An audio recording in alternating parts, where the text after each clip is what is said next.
दूसरे दिन जब चंदर डॉक्टर शुक्ला के यहाँ निबंध की प्रतिलिपि लेकर पहुंचा तो 8 बज चुके थे।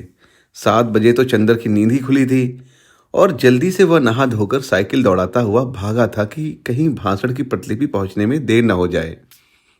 जब वह बंगले पर पहुंचा तो धूप फैल चुकी थी। अब धूप भली नहीं मालूम देती थी, धूप की तेजी बर्दाश्त के बाहर होने लगी थी। लेकिन सुधा नील कांटे के ऊंचे ऊंचे झाड़ों की छांव में एक छोटी सी कुर्सी डाले बैठी थी। बगल में एक छोटी सी मेज थी जिस पर कोई किताब खुली हुई रखी थी। हाथ में क्रोसिया थी और उंगलियां एक नाजुक तेजी से डोरे से उलझी सुलझ रही थी। हल्के बादामी रंग की कलाई की लहराती हुई धोती, नारंगी और काली तिरछी धारियों का कलफ किया चुस्त ब्लाउज और एक कंधे पर उभरा हुआ एक उसका पफ, ऐसा लग रहा था जैसे कि बाह पर कोई रंगीन तितली आकर बैठी हुई हो और उसका सिर्फ एक पंख उठा हो। अभी भी शायद नहाकर उठी थी, लेकिन क्योंकि शरद की खुशनुमा धूप की तरह हल्के सुनहले बाल पीठ पर लहरा रहे थे, नील कांटे की टहनियां उनको सुनहली लहरों समझकर अटखेलियां कर रही थी। चंदर की साइकिल जब अंदर दिख पड़ी तो सुधा ने उधर देखा, लेकिन कुछ भी ना कहकर फिर अपनी क्रोसिया बुनने में लग गई। चंदर सीधा पोर्टिको में गया और अपनी साइकिल रखकर भीतर चला गया। डॉक्टर शुक्ला के पास स्टडी रूम में बैठक में सोने के कमरे में कहीं भी डॉक्टर शुक्ला नजर नहीं आए। हार कर वह बाहर आया तो देखा मोटर अभी गैरेज में है। तो वे जा कहाँ सकते हैं, और सुधा को तो देखिए क्या अकड़ी हुई है आज, जैसे चंदर को जानती ही नहीं। चंदर सुधा के पास गया। सुधा का मुंह और भी लटक गया। डॉक्टर साहब कहाँ हैं? चंदर ने पूछा। हमें क्या मालूम, सुधा ने क्रोसिया पर से बिना निगाह उठाए जवाब दिया। तो किसे मालूम होगा? चंदर ने डांटते हुए कहा। हर वक्त का मजाक हमें अच्छा नहीं लगता। काम की बात का उसी तरह जवाब देना चाहिए। उनके निबंध की लिपि देनी है या नहीं? हाँ हाँ देनी है। तो मैं क्या करूं? नहा रहे होंगे। अभी कोई ये तो है नहीं कि तुम निबंध की लिपि लाए हो तो कोई नहाए धोए ना, बस सुबह से बैठा रहे कि अब निबंध आ रहा है, अब आ रहा है। सुधा ने मुंह बनाकर आंखें नचाते हुए कहा। तो सीधे क्यों नहीं कहती कि नहा रहे हैं? चंदर ने सुधा के गुस्से पर हंसकर कहा। चंदर की हंसी पर तो सुधा का मिजाज और भी बिगड़ गया और अपनी क्रोसिया उठाकर और किताब बगल में दबाकर वह उठकर चंदर अंदर चल दी। उसके उठते ही चंदर आराम से उस कुर्सी पर बैठ गया और मेज पर टांग फैलाकर बोला, आज मुझे बहुत गुस्सा चढ़ा है, खबरदार कोई बोलना मत। सुधा जाते जाते मुड़कर खड़ी हो गई। हमने कह दिया चंदर एक बार कि हमें ये सब बातें अच्छी नहीं लगती, जब देखो तुम चिढ़ाते रहते हो। सुधा ने गुस्से से कहा। नहीं चिढ़ाएंगे, नहीं तो पूजा करेंगे। तुम अपने मौके पर छोड़ देती हो, चंदन ने उसी लापरवाही से कहा। सुधा गई नहीं, वही घास पर बैठ गई और किताब खोलकर पढ़ने लगी। जब 5 मिनट तक वह कुछ नहीं बोली तो चंदन ने सोचा आज बहुत कुछ गंभीर है। सुधा उसने बड़े दुलार से पुकारा, सुधा। सुधा ने कुछ नहीं कहा मगर 2 बड़े बड़े आंसू टप से नीचे किताब पर गिर गए। अरे क्या बात है सुधा, नहीं बताओगी? कुछ नहीं। बता दो, तुम्हें हमारी कसम है। कल शाम को तुम आए नहीं, सुधा रोनी आवाज में बोली। बस इस बात पर इतनी नाराज हो पागल? हाँ, इस बात पर इतनी नाराज हूं। तुम आओ चाहे 1000 बार ना हो, इस बार हम क्यों नाराज होंगे? बड़े कहीं के आए, नहीं आएंगे तो जैसे हमारा घर बार नहीं है। अपने को जाने क्या समझ लिया है? सुधा ने चिढ़कर जवाब दिया। अरे तो तुम ही तो कह रही थी भाई, चंदा ने हंसकर कहा। तो बात पूरी भी सुनो। शाम को गेसू का नौकर आया था, उसके छोटे भाई हसरत की सालगिरह थी। सुबह कुरान खानी होने वाली थी और उसकी माँ ने बुलाया था, तो गई क्यों नहीं? गई क्यों नहीं? किससे पूछकर जाती? आप तो इस वक्त आ रहे हैं जब सब खत्म हो गया, सुधा बोली। तो पापा से पूछ के चली जाती, चंदन ने समझाकर कहा। और फिर गेसू के यहाँ तो ये अक्सर जाती हो तुम। तो आज तो डांस भी करने के लिए कहा था उसने, फिर बाद में तुम कहते सुधा तुम्हें ये नहीं करना चाहिए, वो नहीं करना चाहिए, लड़कियों को ऐसे नहीं रहना चाहिए, वैसे नहीं रहना चाहिए, और बैठ के उपदेश पिलाते और नाराज होते। बिना तुमसे पूछे हम कहीं सिनेमा पिकनिक जलसों में गए हैं कभी? और फिर आंसू टपक पड़े। पगली कहीं की, इतनी सी बात पर रोना क्या? किसी के हाथ कुछ उपहार भेज दो और फिर किसी मौके पर चली जाना। हाँ चली जाना। तुम्हें कहते क्या लगता है गेसू ने कितना बुरा माना होगा? सुधा ने बिगड़ते हुए कहा। इम्तिहान आ रहा है, फिर कब जाएंगे? कब है इम्तिहान तुम्हारा? चाहे जब हो। मुझे पढ़ाने के लिए कहा किसी से? अरे भूल गए। अच्छा आज देखो कहेंगे। कहेंगे नहीं, आज दोपहर को आप बुला लाइए, वरना हम सब किताबों में लगाए देते हैं आग, समझे कि नहीं? अच्छा अच्छा, आज दोपहर को बुला लाएंगे। ठीक। अच्छा याद आया, बिसरिया से कहूँगा तुम्हें पढ़ाने के लिए, उसे रुपयों की जरूरत भी है। चंदन ने छुटकारे का कोई रास्ता ना पाकर कहा, आज दोपहर को जरूर। सुधा ने फिर आंखें नचाकर कहा, लो पापा आ गए नहाकर, जाओ। चंदन उठा और चल दिया। सुधा उठी और अंदर चली गई। डॉक्टर शुक्ला हल्के सांवले रंग के, जरा स्थूल काय से थे। बहुत गंभीर अध्ययन और अध्यापन और उम्र के साथ साथ ही उनकी नम्रता और भी बढ़ती जा रही थी। लेकिन वे लोगों से मिलते जुलते कम थे। व्यक्तिगत दोस्ती उनकी किसी से नहीं थी, लेकिन उत्तर भारत के प्रमुख विद्वान होने के नाते कॉन्फ्रेंसों में, मौखिक परीक्षाओं में, सरकारी कमेटियों में वे बराबर बुलाए जाते थे और इसमें प्रमुख दिलचस्पी से हिस्सा लेते थे। ऐसी जगहों में चंदर अक्सर उनका प्रमुख सहायक रहता था और इसी नाते चंदर भी प्रांत के बड़े बड़े लोगों से परिचित हो गया था। जब वह एमए पास हुआ तब से फाइनेंस विभाग में उसे कई बार ऊंचे ऊंचे पदों का ऑफर आ चुका था, लेकिन डॉक्टर शुक्ला इसके खिलाफ थे। वे चाहते थे कि पहले वह रिसर्च पूरी कर ले, संभव हो तो विदेश हो आए, तब चाहे कुछ काम करे। अपने व्यक्तिगत जीवन में डॉक्टर शुक्ला अंतर्विरोधों के व्यक्ति थे। पार्टियों में मुसलमानों और ईसाइयों के साथ खाने में उन्हें कोई ऐतराज नहीं था, लेकिन कच्चा खाना वे चौके में आसन पर बैठकर रेशमी धोती पहनकर खाते थे। सरकार को उन्होंने सलाह दी कि साधु और सन्यासियों को जबरदस्ती काम में लगाया जाए और मंदिरों की जायदादें जब्त कर ली जाएं, लेकिन सुबह घंटे भर तक पूजा करते थे। पूजा पाठ, खान पान, जात पात के पक्के हामी, लेकिन व्यक्तिगत जीवन में कभी यह नहीं जाना कि उनका कौन शिष्ट ब्राह्मण है, कौन बनिया, कौन खत्री और कौन कायस्थ। नहाकर वे आ रहे थे और दुर्ग सती का कोई श्लोक गुनगुना रहे थे। कपूर को देखकर तो रुक गए और बोले, हेलो, हो गया हुआ टाइप? जी हाँ। कहाँ कराया टाइप? मिस डिक्रूज के यहाँ। अच्छा, वह लड़की अच्छी है? अब तो बहुत बड़ी हो गई होगी, अभी शादी नहीं हुई। मैंने तो सोचा वह मिले या ना मिले। नहीं, वह यही है, शादी हुई फिर तलाक हो गया। अरे तो अकेले रहती है? नहीं, अपने भाई के साथ, बर्टी के साथ। अच्छा, और बर्टी की पत्नी अच्छी तरह है? वो मर गई। राम राम, तब तो घर ही बदल गया होगा। पापा पूजा के लिए सब बिछा दिया है, सहसा सुधा बोली। अच्छा बेटी, अच्छा चंद्र, मैं पूजा कर आऊं जल्दी से, तुम चाय पी चुके हो? जी हाँ। अच्छा, तो मेरी मेज पर एक चार्ट है, जरा इसको ठीक तो कर दो, तब तक मैं अभी आया। चंदर स्टडी रूम में गया और मेज पर बैठ गया। कोट उतारकर उसने खूंटी पर टांग दिया और नक्शा देखने लगा। पास में एक छोटी सी चीनी की प्याली में चाइना इंक रखी थी और मेज पर पानी। उसने 2 बूंद पानी डालकर चाइना इंक घिसनी शुरू की। इतने में सुधा कमरे में दाखिल। ए सुनो, उसने चारों ओर देखकर बड़े संकित स्वरों में कहा और फिर झुककर चंदर के कान के पास मुंह लगाकर कहा, चावल की नान खटाई खाओगे? ये क्या बला है? चंदर ने इंक घिसते हुए पूछा। बड़ी अच्छी चीज होती है, पापा को बहुत अच्छी लगती है। आज हमने सुबह अपने हाथ से बनाई थी, ए खाओगे? सुधा ने बड़े दुलार से पूछा। ले आओ, चंदन ने कहा। ले आए हम। लो। और सुधा ने अपने आंचल में लिपटी हुई 2 नान खटाई निकालकर मेज पर रख दी। अरे तस्तरी में क्यों नहीं लाई? सब धोती में घी लग गया। इतनी बड़ी हो गई, सहूर नहीं जरा सा, चंदन ने बिगड़ कर कहा। छिपा करके लाए हैं, फिर ये सकरी होती है कि नहीं? चौके के बाहर कैसे लाएं? तुम्हारे लिए तो लाए हैं और तुम ही बिगड़ रहे हो। अंधे को नोन दो, अंधा कहे मेरी आंख फोड़ी। सुधा ने मुंह बनाकर कहा, खाना है कि नहीं? हाथ में तो हमारे स्याही लगी। चंदर बोला, हम अपने हाथ से नहीं खिलाएंगे, हमारा हाथ जूठा हो जाएगा। और राम राम, पता नहीं तुम रेस्तरां में मुसलमान के हाथ का खाते होंगे या थू थू।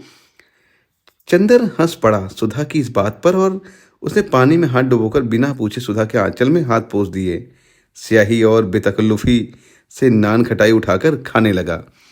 बस अब धोती का किनारा रंग दिया और यही पहनना है हमें दिन भर, सुधा ने बिगड़ कर कहा। खुद नान खटाई छिपा कर लाई और घी लग गया तो कुछ नहीं, और हमने स्याही पोंछ दी तो मुंह बिगड़ गया। चंदर ने मैपिंग पेन में इंक लगाते हुए कहा। हाँ, अभी पापा देखे तो और बिगड़े कि धोती में घी स्याही सब लगाए रहती है, तुम्हें क्या? और उसने स्याही लगा हुआ छोर कसकर कमर में खोस लिया। छी, वही घी में तर छोर कमर में खोस लिया, गंदी कहीं की। चंदर ने चार्ट की लाइनें ठीक करते हुए कहा। गंदी है तो तुमसे मतलब? और मुंह चिढ़ाते हुए सुधा कमरे में बाहर चली गई। चंदर चुपचाप बैठा चार्ट दुरुस्त करता रहा। उत्तर प्रदेश के पूर्वी जिला बलिया, आजमगढ़, बस्ती, बनारस आदि में बच्चों की मृत्यु संख्या का ग्राफ बनाना था और उनके नक्शे पर बिंदुओं की एक सघनता से मृत्यु संख्या का निर्देश करना था। चंदर की एक आदत थी, वह काम में लगता तो भूत की तरह लगता था। फिर उसे दीन दुनिया किसी की खबर नहीं रहती थी। खाना पीना तन बदन किसी का होश नहीं रहता। इसका एक कारण था, चंदर उन लड़कों में से था जिनकी जिंदगी बाहर से बहुत हल्की फुल्की होते हुए भी अंदर से बहुत गंभीर और अर्थमयी होती है। जिनके सामने एक स्पष्ट उद्देश्य, एक लक्ष्य होता है। बाहर से चाहे जैसे होने पर भी अपने आंतरिक सत्य के प्रति घोर ईमानदारी, यह इन लोगों की विशेषता होती है। और सारी दुनिया के प्रति अगंभीर और उच्चश्रृंखल होने पर भी जो चीज़ें इनकी लक्ष्य परिधि में आ जाती हैं, उनके प्रति इनकी गंभीरता साधन और पूजा बन जाती है। इसीलिए बाहर से इतना व्यक्तिवादी और सारी दुनिया के प्रति निरपेक्ष और लापरवाह दिख पड़ने पर भी वह अंतरतम से समाज और युग और अपने आसपास के जीवन और व्यक्तियों के प्रति अपने बेहद उत्तरदायी अनुभव करता था। वह देशभक्त भी था और शायद समाजवादी भी, पर अपने तरीके से। वह खद्दर नहीं पहनता था, कांग्रेस का सदस्य नहीं था, जेल नहीं गया था, फिर भी वह अपने देश को प्यार करता था, बेहद प्यार। उसकी देशभक्ति, उसका समाजवाद, सभी उसके अध्ययन और खोज में समा गया था। वह जानता था कि समाज के सभी स्तंभों का स्थान अपना अलग अलग होता है। अगर सभी मंदिर के कंगूरे का फूल बनने की कोशिश करने लगे तो नींव की ईंट और सीढ़ी का पत्थर कौन बनेगा? और वह जानता था, अर्थशास्त्र वह पत्थर है जिस पर समाज के सारे भवन का बोझ है। और उसने निश्चय किया था कि अपने देश, अपने युग के आर्थिक पहलू को वह खूब अच्छी तरह से अपने ढंग से विश्लेषण करके देखेगा। और उसे आशा थी कि वह एक दिन ऐसा समाधान खोज निकालेगा कि मानव की बहुत सी समस्याएं हल हो जाएंगी। और आर्थिक और राजनीतिक क्षेत्र में अगर आदमी खूंखार जानवर बन गया है तो एक दिन दुनिया उसकी एक आवाज़ पर देवता बन सकेगी। इसीलिए जब वह बैठकर कानपुर की मिलों के मजदूरों के वेतन का चार्ट बनाता था, या उपयुक्त साधनों के अभाव में मर जाने वाली गरीब औरतों और बच्चों का लेखा जोखा करता था, तो उसके सामने एक कैरियर, अपनी प्रतिष्ठा, अपनी डिग्री का सपना नहीं होता था। उसके मन में उस वक्त वैसा संतोष होता था जो किसी पुजारी के मन में होता है जब वह अपने देवता की अर्चना के लिए धूप दीप नैवेद्य सजाता है। बल्कि चंदर थोड़ा भावुक था। एक बार तो जब चंदन ने अपने रिसर्च के सिलसिले में यह पढ़ा कि अंग्रेजों ने अपनी पूंजी लगाने और अपना व्यापार फैलाने के लिए किस तरह मुर्शिदाबाद से लेकर रोहतक तक हिंदुस्तान के गरीब से गरीब और अमीर से अमीर बासिंदे को अमानुषिकता से लूटा, तब वह फूट फूट कर रो पड़ा था। लेकिन उसके बावजूद उसने राजनीति में कभी डूबकर हिस्सा नहीं लिया, क्योंकि उसने देखा कि उसके जो भी मित्र राजनीति में गए वे थोड़े दिन बाद बहुत प्रसिद्ध और प्रतिष्ठा पा गए, मगर आदमियत खो बैठे। अपने अर्थशास्त्र के बावजूद वह यह समझता था कि आदमी की जिंदगी सिर्फ आर्थिक पहलू तक सीमित नहीं, और वह यह भी समझता था कि जीवन को सुधारने के लिए सिर्फ आर्थिक ढांचा बदल देने भर की जरूरत नहीं है।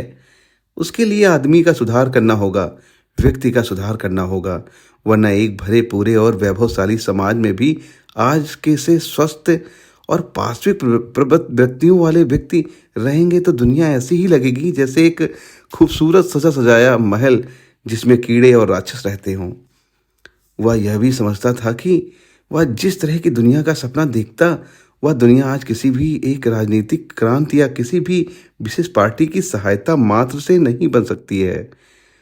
उसके लिए आदमी को अपने को बदलना होगा, किसी समाज को बदलने से काम नहीं चलेगा। इसलिए वह अपने व्यक्ति के संसार में निरंतर लगा रहता था और समाज के आर्थिक पहलू को समझने की कोशिश करता रहता था।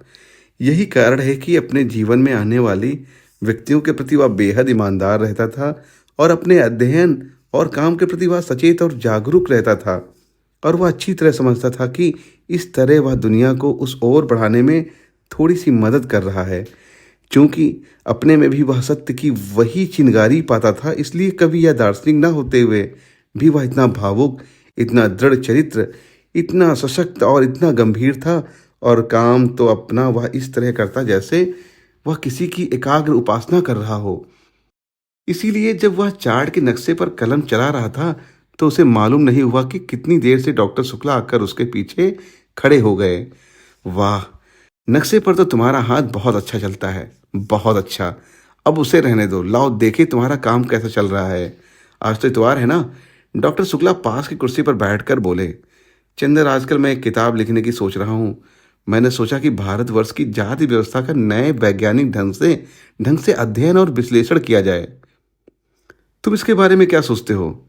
व्यर्थ है। जो व्यवस्था आज नहीं तो कल चूर चूर होने जा रही है, उसके बारे में तुम्हार बांधना और समय बर्बाद करना बेकार है।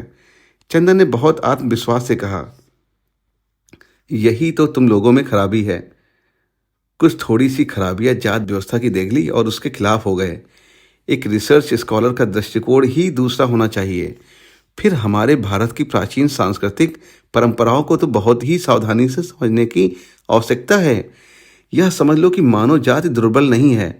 अपने विकास क्रम में वह उन्हीं संस्थाओं, रीति रिवाजों और परंपराओं को रहने देती है जो उसके अस्तित्व के लिए बहुत आवश्यक होती हैं। अगर वे आवश्यक न हुई तो मानव उससे छुटकारा मांग लेता। यह जाति व्यवस्था जाने कितने सालों से हिंदुस्तान में कायम है। क्या यही इस बात का प्रमाण नहीं कि यह बहुत सशक्त है, अपने में बहुत जरूरी है? अरे हिंदुस्तान की भली चलाई। चंद्र बोला। हिंदुस्तान में तो गुलामी कितने दिनों से कायम है, तो क्या वह भी जरूरी है? बिल्कुल जरूरी है, डॉक्टर शुक्ला बोले। मुझे भी हिंदुस्तान पर गर्व है। मैंने कभी कांग्रेस का काम किया, लेकिन मैं इस नतीजे पर पहुंचा हूं कि जरा सी आज़ादी अगर मिलती है हिंदुस्तानियों को, तो वे उसका भरपूर दुरुपयोग करने से बाज नहीं आते। और कभी भी ये लोग अच्छे शासक नहीं निकलेंगे। अरे नहीं, ऐसी बात नहीं। हिंदुस्तानियों को ऐसा बना दिया है अंग्रेजों ने, वरना हिंदुस्तान ने ही तो चंद्रगुप्त और अशोक पैदा किए थे। और रही जाति व्यवस्था की बात, तो मुझे तो स्पष्ट दिख रहा है कि जाति व्यवस्था टूट रही है। कपूर बोला। रोटी की कैद तो करीब करीब टूट गई। अब बेटी की कैद थी। ब्याह शादियां भी दो एक पीढ़ी के बाद स्वच्छंदता से होने लगेंगी। अगर ऐसा होगा तो बहुत गलत होगा। इससे जातिगत पतन होगा। ब्याह शादी को कम से कम मैं भावना की दृष्टि नहीं देखता। यह एक सामाजिक तथ्य है और इसी दृष्टिकोण से हमें देखना चाहिए। शादी में सबसे बड़ी बात होती है सांस्कृतिक समानता। और जब अलग अलग जाति में अलग अलग रीति रिवाज हैं, तो एक जात की लड़की दूसरी जात में जाकर कभी भी अपने को ठीक से संतुलित नहीं कर सकती। और फिर एक बनिया की व्यापारिक प्रवृत्तियों की लड़की और एक ब्राह्मण के अध्ययन वृत्ति का लड़का, इनकी संतान ना इधर विकास कर सकती है ना उधर। यह तो सामाजिक व्यवस्था को व्यर्थ के लिए असंतुलित करना हुआ। हाँ, लेकिन विवाह को आप केवल समाज के दृष्टिकोण से क्यों देखते हैं? व्यक्ति के दृष्टिकोण से भी देखिए। अगर दो विभिन्न जाति के लड़के लड़की अपना मानसिक संतुलन ज्यादा अच्छा कर सकते हैं, तो क्यों ना विवाह की इजाजत दी जाए? ओह, एक व्यक्ति के सुझाव के लिए हम समाज को क्यों नुकसान पहुंचाएं? और इसका क्या निश्चय कि विवाह के समय यदि दोनों में मानसिक संतुलन है तो विवाह के बाद भी रहेगा? मानसिक संतुलन और प्रेम जितना अपने मन पर आधारित होता है, उतना ही बाहरी परिस्थितियों पर। क्या जाने ब्याह के वक्त की परिस्थितियों का दोनों के मन पर कितना प्रभाव है और उसके बाद संतुलन रह पाता है या नहीं। और मैंने तो लव मैरिज को असफल ही होते देखा है। बोलो, है या नहीं? डॉक्टर शुक्ला ने कहा। हाँ, प्रेम विवाह अक्सर असफल होते हैं, लेकिन संभव है वह प्रेम ना होता हो। जहाँ सच्चा प्रेम होगा वह कभी भी असफल विवाह नहीं होंगे। चंदन ने बड़े साहस करके कहा। ओ, ये सब साहित्य की बातें हैं। समाज शास्त्र की दृष्टि से यह वैज्ञानिक दृष्टि से देखो। अच्छा खैर, अभी मैंने उसकी रूपरेखा बनाई है, लिखूंगा तो तुम सुनते चलना। लाओ, वह निबंध कहाँ है? डॉक्टर शुक्ला बोले। चंदन ने उन्हें टाइप की हुई प्रतिलिपि दे दी। उलट पुलट कर डॉक्टर शुक्ला ने देखा और कहा, ठीक है। अच्छा चंदन, अपना काम इधर ठीक ठीक कर लो। अगले इतवार को लखनऊ कॉन्फ्रेंस में चलना है। अच्छा, कार पर चलेंगे या ट्रेन से? ट्रेन से। अच्छा, घड़ी देखते हुए उन्होंने कहा, अब जरा मैं काम से चल रहा हूँ, तुम यह चार्ट बना डालो और एक निबंध लिख डालना। पूर्वी जिलों में शिशु मृत्यु प्रांत के स्वास्थ्य विभाग ने एक पुरस्कार घोषित किया है। डॉक्टर शुक्ला चले गए। चंदन ने फिर चार्ट में हाथ लगाया। चंदन के जाने के जरा ही देर बाद पापा आए और खाने बैठे। सुधा ने रसोई की रेशमी धोती पहनी और पापा को पंखा झलने झलने बैठ गई। सुधा अपने पापा की सिर चढ़ी दुलारी बेटियों में से थी और इतनी बड़ी हो जाने पर भी वह दुलार दिखाने से बाज नहीं आती थी। फिर आज तो उसने पापा की प्रिय नान खटाई अपने हाथों से बनाई थी। आज तो दुलार दिखाने का उसका हक था और भली बुरी हर तरह की जिद को मान लेना यह पापा की मजबूरी थी। मुश्किल से डॉक्टर साहब अभी 2 कौर खाए होंगे कि सुधा ने कहा, नान खटाई खाओ पापा। डॉक्टर शुक्ला ने नान खटाई तोड़कर खाते हुए कहा, बहुत अच्छी है। खाते खाते उन्होंने पूछा, सोमवार को कौन दिन है सुधा? सोमवार को कौन दिन है? सोमवार को मंडे है। सुधा ने हंसकर कहा। डॉक्टर शुक्ला भी अपनी भूल पर हंस पड़े। अरे देख तो मैं कितना भुलक्कड़ हो गया हूँ। मेरा मतलब था कि सोमवार को कौन तारीख है? 11 तारीख। सुधा बोली। क्यों?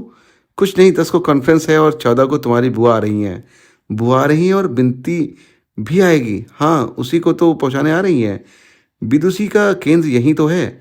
आहा, अब तो बिनती 3 महीने यहीं रहेगी। पापा, बिनती को यहीं बुला लो, मैं बहुत अकेली रहती हूँ। हाँ हाँ, अब तो जून तक यहीं रहेगी, फिर जुलाई में उसकी शादी होगी। डॉक्टर शुक्ला ने कहा। अरे, अभी से? अभी उसकी उम्र ही क्या है? सुधा बोली। क्यों, तेरे बराबर है। अब तेरे लिए भी तेरी बुआ ने लिखा है। नहीं पापा, हम ब्याह नहीं करेंगे। सुधा ने मचल कर कहा। तब? बस हम पढ़ेंगे, एफए कर लेंगे और फिर बीए, फिर एमए, फिर रिसर्च, फिर बराबर पढ़ते जाएंगे। फिर एक दिन हम भी तुम्हारे बराबर हो जाएंगे। क्यों पापा? पागल नहीं तो। बातें तो सुनो इसकी। ला, 2 नान खटाई और दो। शुक्ला हंसकर बोले। नहीं, पहले तो कबूल दो, तब हम नान खटाई देंगे। बताओ, ब्याह तो नहीं करोगे? सुधा ने 2 नान खटाई हाथ में उठाकर कहा। ला रख।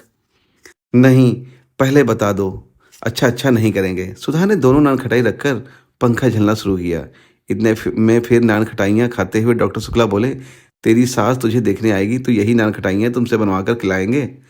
फिर वही बात। सुधा ने पंखा पलट कर कहा। अभी तुम वादा कर चुके हो कि ब्याह नहीं करेंगे।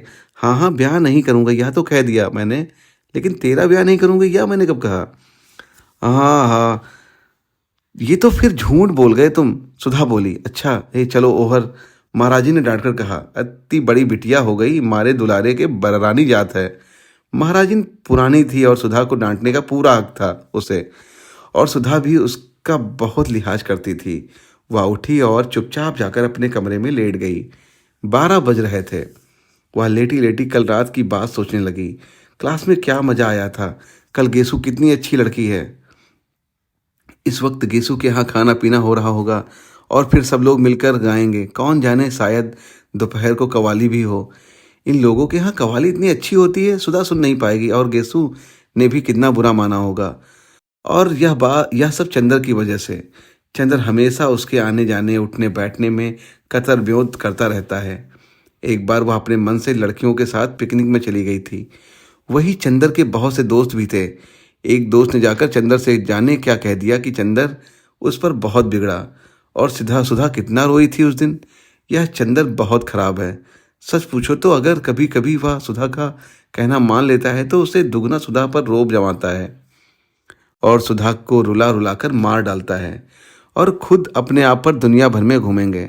अपना काम होगा तो चलो सुधा, अभी करो फौरन। और सुधा का काम होगा तो अरे भाई, क्या करे, भूल गए।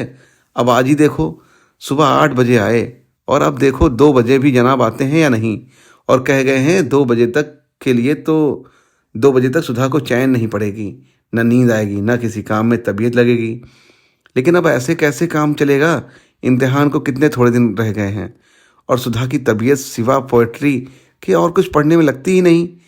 कब से वह चंदर से कह रही थी थोड़ा सा इकोनॉमिक्स पढ़ा दो, लेकिन ऐसा स्वार्थी कि बस चाय पी ली, नान खटाई खा ली, रुला लिया और फिर अपने मस्त साइकिल पर घूम रहे हैं।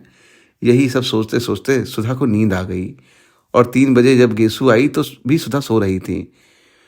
पलंग नीचे डीएमसी का गोला खुला हुआ था और तकिए के पास क्रोसिया पड़ी हुई थी। सुधा थी बड़ी प्यारी, बड़ी खूबसूरत, और ख़ासतौर से उसकी पलकें तो अपराजिता के फूलों को मात करती थी, और थी इतनी गोरी गुदकारी कि कहीं पर दबा दो तो फूल खिल जाए।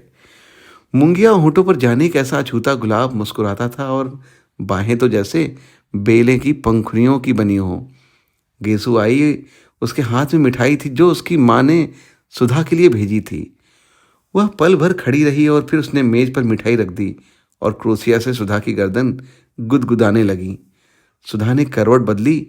गेसु ने नीचे पड़ा हुआ डोरा उठाया और आहिस्ता से उसके चुटीले डोरे के एक छोर से बांधकर दूसरे छोर मेज के पाए से बांध दिया, और उसके बाद बोली, सुधा सुधा उठो। सुधा चौंक कर उठ गई और आंख मलते हुए बोली, अब 2 बजे हैं, लाएं इन्हें या नहीं? ओहो, इन्हें लाया नहीं, किसे बुलाया था रानी? 2 बजे, जरा हमें भी तो मालूम हो। गेसु ने बाह में चुटकी काटते हुए पूछा। ओफो, सुधा बाँह झटक कर बोली, मार डाला बेदर्द कहीं की। ये सब अपने उन्हीं अख्तर मियाँ को दिखाया कर। और ज्यों ही सुधा ने सिर ढकने के लिए पल्ला उठाया तो देखा कि चोटी में डोर बंधी हुई है। इसके पहले कि सुधा कुछ कहे, गेसु बोली, या सनम, जरा पढ़ाई तो देखो। मैंने तो सुना था कि नींद ना आए इसलिए लड़के अपनी चोटी खूंटी से बांध लेते हैं, और यह नहीं मालूम था कि लड़कियां भी अब वही करने लगी हैं। सुधा ने छोटी सी डोर खोलते हुए कहा, मैं ही सताने को रह गई हूँ। अख्तर मियाँ की चोटी बांध कर नचाना उन्हें। अभी से बेताब क्यों हो ही जाती हो? अरे रानी, उनके चोटी कहाँ है? मियाँ है मियाँ। चोटी ना सही, दाढ़ी सही। दाढ़ी खुदा खैर करे, मगर वो दाढ़ी रख ले तो मैं उनसे मोहब्बत तोड़ लूँ। सुधा हंसने लगी। ले अम्मी ने तेरे लिए मिठाई भेजी है, तू आई क्यों नहीं? क्या बताऊँ? बताऊँ कुछ नहीं। अब कब आएगी तू? गेसु सुनो, इस मंगल नहीं नहीं बृहस्पति को बुआ आ रही है। वो चली जाएंगी तब आऊंगी मैं। अच्छा, अब मैं चलूं? अभी कामिनी और प्रभा के यहाँ मिठाई पहुंचानी है। गेसु मुड़ते हुए बोली, अरे बैठो भी। सुधा ने गेसु की ओढ़नी पकड़कर उसे खींच कर बिठलाते हुए कहा, अभी आए हो, बैठे हो, दामन संभाला है। आहा, अब तो तुम भी उर्दू शायरी कहने लगी। गेसु ने बैठते हुए कहा, तेरा ही मर्ज लग गया। सुधा ने हंसकर कहा, देख कहीं और भी मर्ज न लग जाए, वरना फिर तेरे लिए भी इंतजाम करना होगा। गेसु ने पलंग पर लेटते हुए कहा, अरे ये वो गुड़ नहीं कि चींटे खाएं। देखूंगी और देखूंगी। क्या क्या देख रही हूँ? इधर पिछले 2 साल से कितनी बदल गई है तू। पहले कितना हंसती बोलती थी, कितना लड़ती झगड़ती थी, और अब कितना हंसने बोलने पर गुमसुम हो गई है तू। और वैसे हमेशा हंसते रहे चाहे, लेकिन जाने किस ख्याल में डूबी रहती है हमेशा। गेसु ने सुधा की ओर देखते हुए कहा, धत पगली कहेगी। सुधा ने गेसु के एक हल्की सी चपत मारकर कहा, यह सब तेरे अपने ख्याली पुलाव हैं। मैं किसी के ध्यान में डूबूंगी, ये हमारे गुरु ने नहीं सिखाया। गुरु तो किसी के नहीं सिखाते सुधा रानी। बिल्कुल सच सच, क्या कभी तुम्हारे मन में किसी के लिए मोहब्बत नहीं जागी? गेसु ने बहुत गंभीरता से पूछा। देख गेसु, तुझसे मैंने आज तक तो कुछ भी नहीं छिपाया, न शायद कभी छिपाऊंगी। अगर कभी कोई बात होगी तो तुझसे छिपी न रहती। और रहा मोहब्बत का, तो सच पूछ तो मैंने जो कुछ कहानियों में पढ़ा है, किसी को देखकर मैं रोने लगूं, गाने लगूं, पागल हो जाऊं, यह सब कभी मुझे नहीं हुआ। और रही कविताएं, तो उसमें की बातें मुझे बहुत अच्छी लगती हैं। कीट्स की कविताएं पढ़कर ऐसा लगता है कि अक्सर कि मेरी नसों का खतरा खतरा आंसू बनकर छलकने वाला है। लेकिन वह महज कविता का असर होता है। महज कविता का असर? गेसु ने पूछा। कभी किसी खास आदमी के लिए तेरे मन में हंसी या आंसू नहीं उमड़ते? कभी अपने मन को जांच कर तो देख, कहीं तेरी नाजुक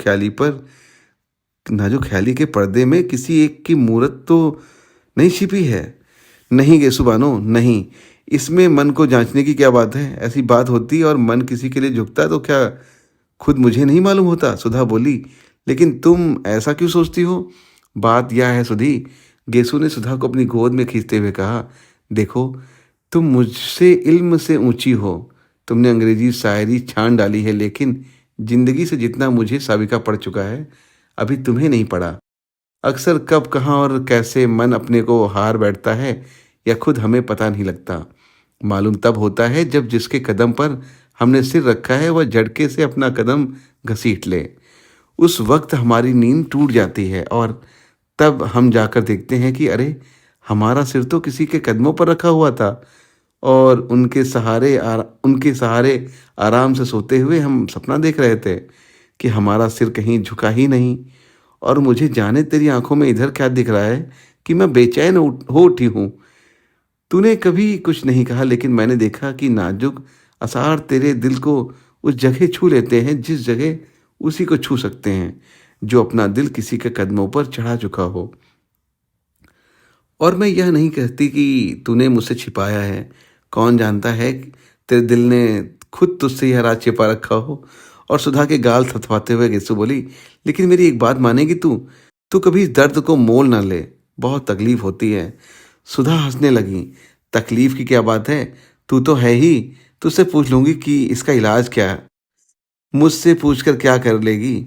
दर्द दिल क्या बांटने की चीज है? दर्द दिल क्या बांटने की चीज है? बांट ले अपने पराए दर्द दिल। नहीं, तू बड़ी सुकुमार है। तू इन तकलीफों के लिए बनी नहीं है मेरी चंपा। और गेसु ने सिर अपनी छाती में छिपा लिया। टन से घड़ी ने 3:30 बजाए। सुधा ने अपना सिर उठाया और घड़ी की ओर देखकर कहा, ओफो, 3:30 बज गए और अभी तक गायब। किसके इंतजार में बेताब है तू? गेसु ने उठकर पूछा।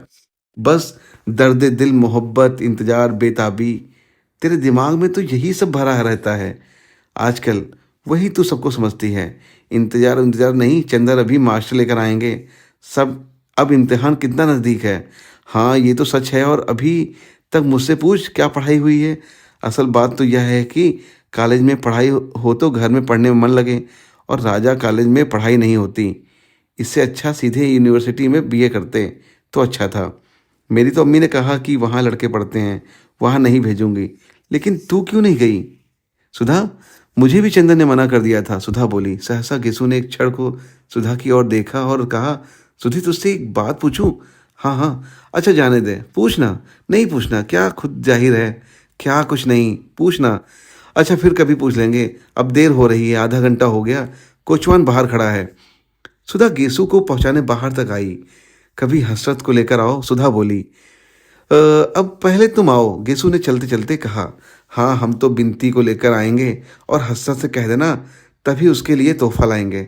अच्छा, सलाम। और गेसु की गाड़ी मुश्किल से फाटक के बाहर गई होगी कि साइकिल पर चंदर आते हुए दिख पड़ा। सुधा ने बहुत गौर से देखा कि उसके साथ कौन है, मगर वह अकेला था। सुधा सचमुच झल्ला गई।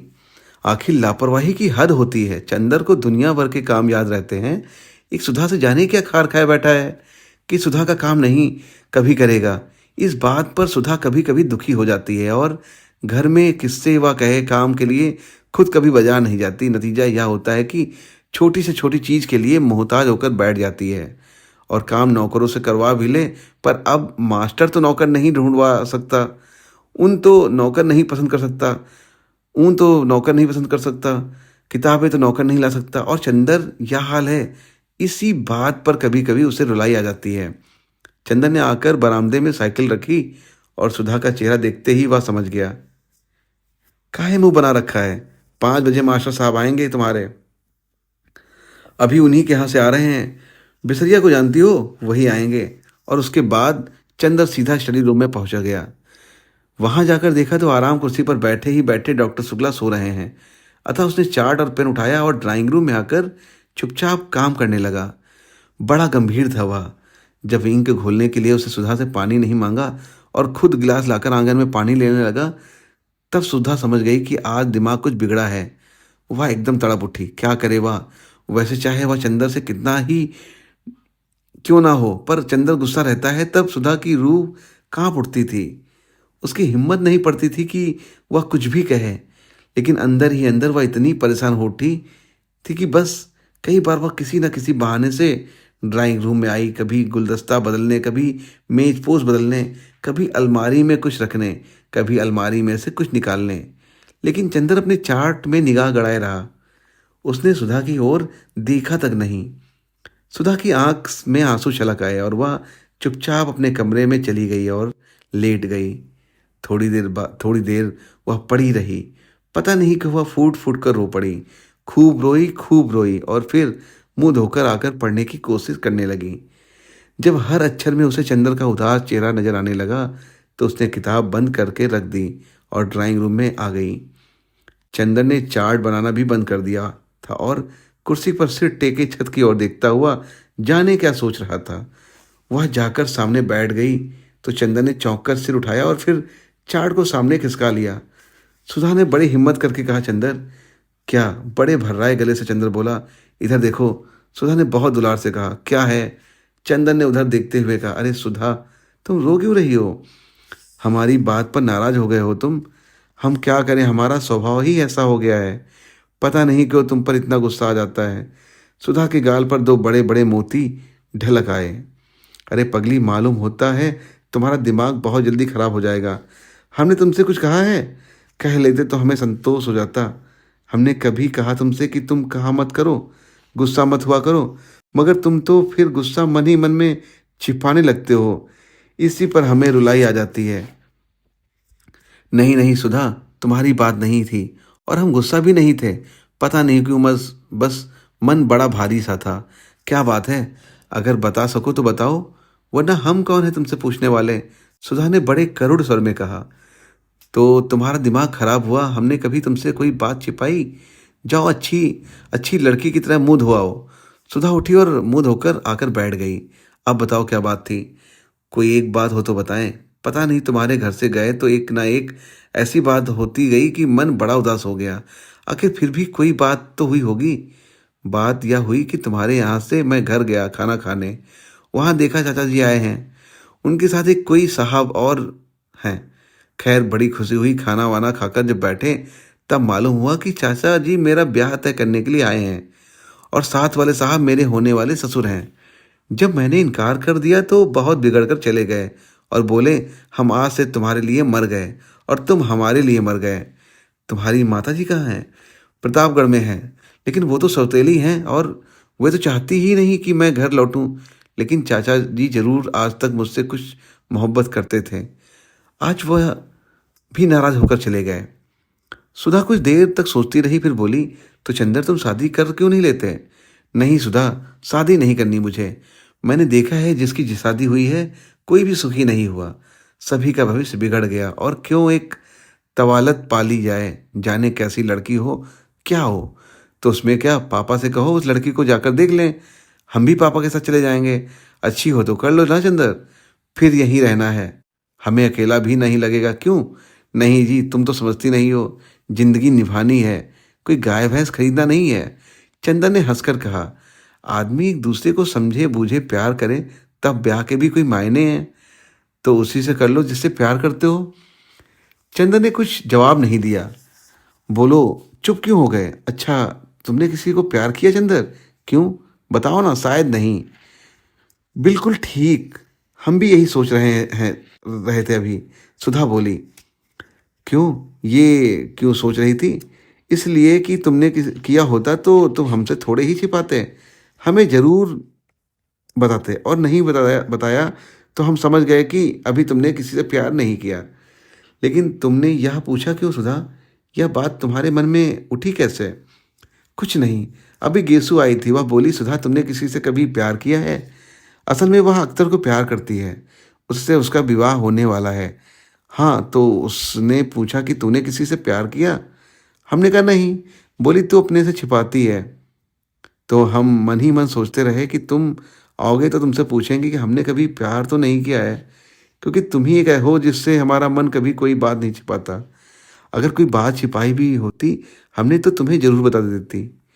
फिर हमने सोचा शायद कभी हमने प्यार किया हो और तुम्हें बताया हो, फिर हम भूल गए हो। अभी उसी दिन देखो, हम पापा की दवाई का नाम भूल गए और तुम्हें याद रहा। शायद हम भूल गए हो और तुम्हें मालूम हो। कभी हमने प्यार तो नहीं किया ना? नहीं, हमें तो कभी नहीं बताया। चंदर बोला, तब तो हमने प्यार बार नहीं किया। गेसु यूं ही गप उड़ा रही थी। सुधा ने संतोष की सांस लेकर कहा, लेकिन बस चाचा जी के नाराज होने पर तुम इतने दुखी हो गए? हो जाने दो नाराज, हो जाने दो नाराज। पापा तो हैं अभी। क्या पापा मोहब्बत करते नहीं तुमसे? सो क्यों नहीं करते? तुमसे ज़्यादा मुझसे करते हैं। लेकिन उनकी बात से मन तो भारी हो ही गया। उसके बाद गए बिसरिया के यहाँ। बिसरिया ने कुछ बड़ी अच्छी कविता सुनाई और भी मन भारी हो गया। चंदन ने कहा, लो, तब तो चंदर तुम प्यार करते होगे जरूर। सुधा ने हाथ पटक कर कहा, क्यों? गेसु कह रही थी, शायरी पर जो उदास हो जाता है वह जरूर मोहब्बत मोहब्बत करता है। सुधा ने कहा, अरे यहाँ पोर्टिको में कौन है? चंदन ने देखा, लो बिसरिया आ गया। चंदर उसे बुलाने उठा तो सुधा ने कहा, अभी बाहर बिठलाना उन्हें, मैं तब तक कमरा ठीक कर लूँ। बिसरिया को बाहर बिठाकर चंदर भीतर आया अपना चार्ट वगैरह समेटने के लिए। तो सुधा ने कहा, सुनो। चंदर रुक गया। सुधा ने पास आकर कहा, तो अब तो उदास नहीं हो तुम? नहीं, चाहते मत करो शादी, इसमें उदास क्या होना? और कविता वविता पर मुंह बनाकर बैठे तो अच्छी बात नहीं होगी।